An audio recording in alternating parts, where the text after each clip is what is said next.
welcome back. And today let's talk about firewood and ways to cook after the disaster. This is my little wood shed that I have in the backyard of my house. Now I ran out of firewood, almost ran out of firewood.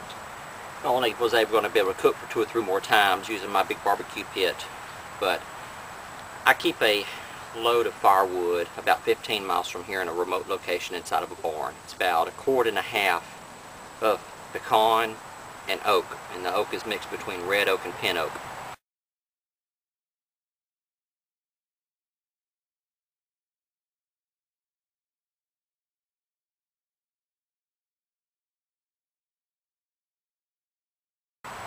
So what happens is that if I run out of wood here, then I go up there, I get a load of it, then I bring it back here.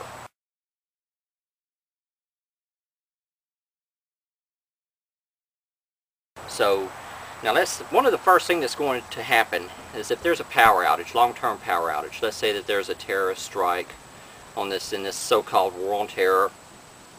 First thing to go out, and let's back that up. Let's say the power plants are taken out. Our nation's electrical infrastructure is very, very weak. We do not have enough power plants. During the summer we have rolling blackouts. In the southern part of the United States where they use a lot of air conditioners. Parts of Houston, Texas are without power for sometimes several hours during June and July, August. Beaumont, Texas, Port Arthur, Texas. And this is regionalized. I know this because I live in that area.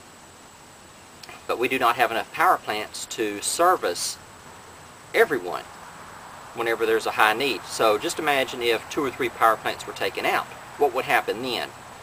Well, if there is such a strike and if the power plants were taken out, the people that would get power are the law enforcement emergency responders, your fire departments, your police stations, the county courthouses. Those are the places that would get electricity before residential.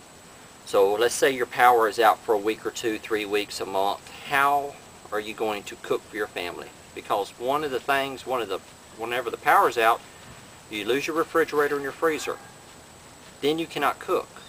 So you have all this rotting, spoiling meat sitting there inside your house. So what do you do with it?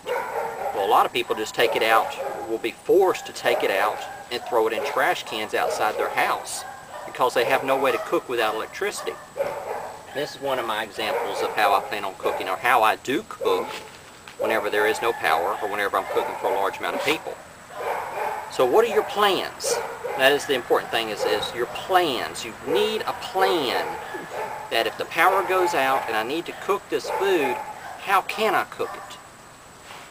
Have you coordinated with your neighbors?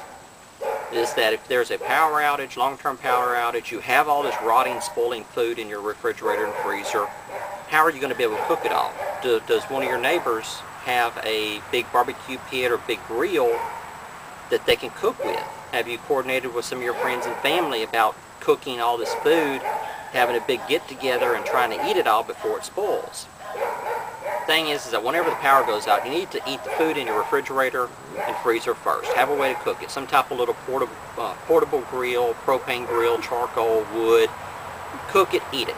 Then after you've eaten whatever you can out of your refrigerator and freezer, then fall back on your canned goods and your MREs.